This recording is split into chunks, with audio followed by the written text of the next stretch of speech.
I was really looking forward to the Zebrican update because it meant more countries that I could invade as Nimbusia, but I did not expect that it would be this easy and effective to take over Zebrica.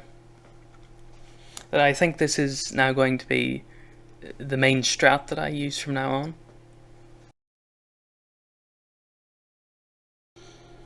It's very easy to invade Zebrica as Nimbusia. All you need to do is go down your regular expansion paths into Casa and wherever the pirates are called. Once you have a port in Casa, the navy you start the game with is enough to cover the naval supremacy to get you over to Zebrica. Then you want to invade while they're in their civil war because it's just easy to defeat them while they're distracted.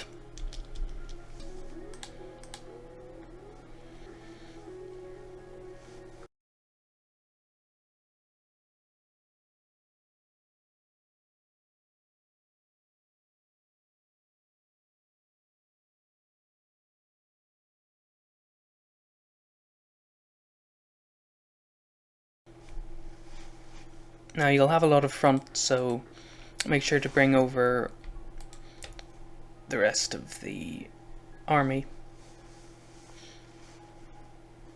Now you might as well build a spy network in Kira early so that you can get a collaboration government on them, and that should help with the compliance. Not that it's any problem, but it helps.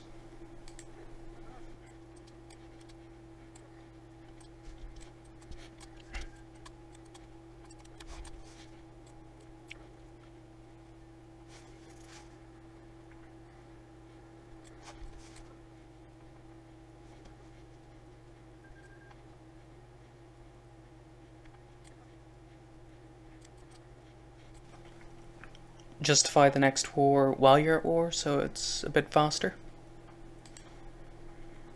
And you can still make use of naval invasions, as they do not have much of a navy. And it's as simple as that.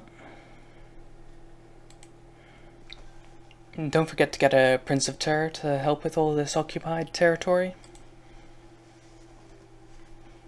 Good old Holorophilia.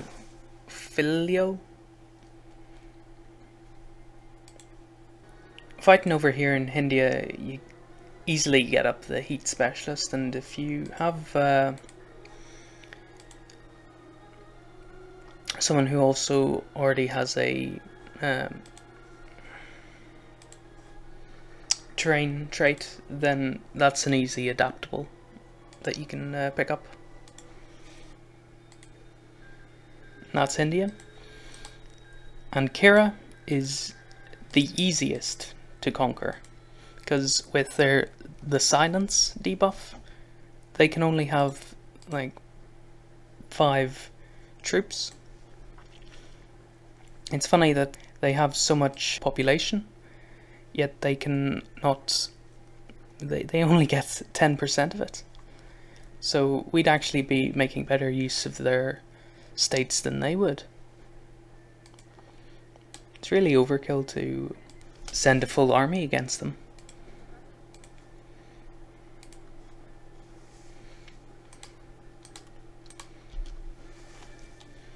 And doing a naval invasion to get around them.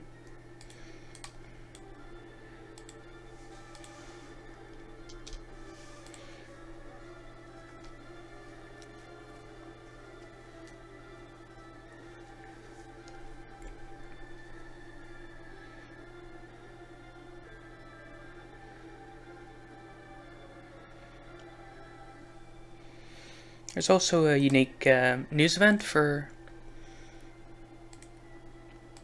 their big city here.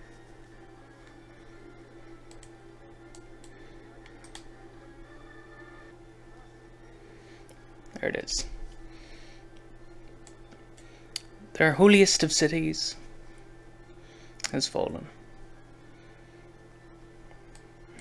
Fires will take days to put out. I mean, that was probably their fault. The Nyrics have a tendency to catch fire. and fragrance as well. The de facto capital for the moneyed elite.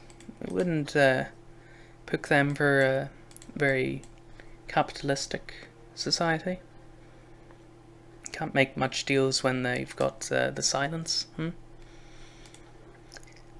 They apparently bought us off to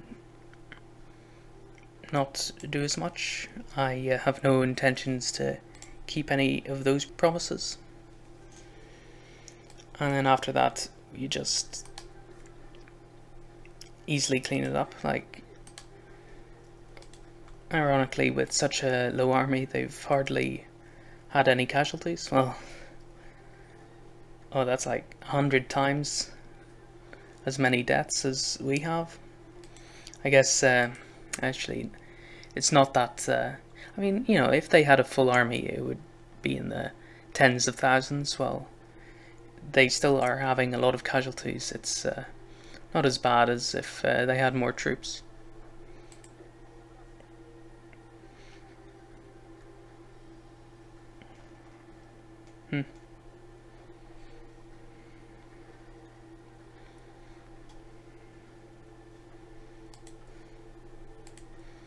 Oh, but we're so fast that...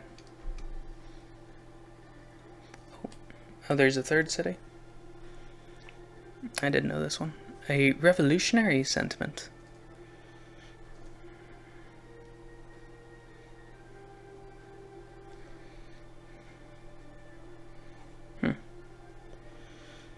I've not seen this one, though. I mean, I must have just passed me by the last times I've conquered them.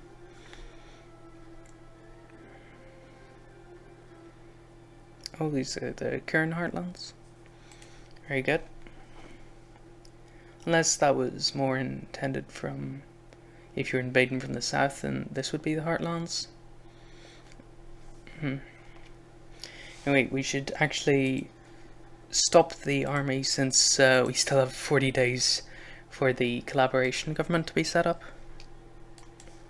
When your army is too successful. And now we can take them.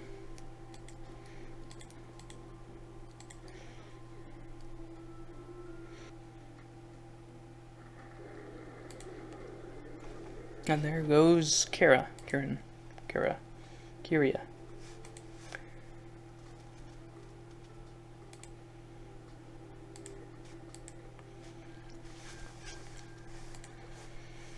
And after taking out those are the big ones, but you can also take out all the other nations around here. You've got a very fast war justification time. And in only just over a year, we have a huge footprint on the continent. And obviously, with them being the Indian and Chinese counterparts, they are very populated. Which means that we get 56 million non-core population, but that still adds up. And once the compliance rises up, we get an extra bonus. But also we get to outsource all of our industry. And that is a lot of factories. Which is a great boost to us. And it really fits well with the more wide-focused side of the focus tree. And though you only needed the starting navy to kick off this invasion, you might want to invest in a more modern one to protect all your overseas convoys. I seem to find when facing off against Baccarat that they tend to have a lot of submarines. Now, the only way for Nimbusia to upgrade from their small science base up to the developed science base is by taking one of these big cities. As you can see there, Rijekagrad, owned by the River Republic, is the city that you usually want to capture to get the fully developed science base. And while I don't see any cities on this list that are in Kira, this becomes available once we capitulate them and annex them. So I assume that they must have a city great enough that we get to upgrade our science base. Which means we get to, and it's a very easy war, so we get to go up to a developed science base without having to fight the River Federation, which is a great bonus for Nimbusia. So a big population, a huge science base, and a huge industry. This is just great.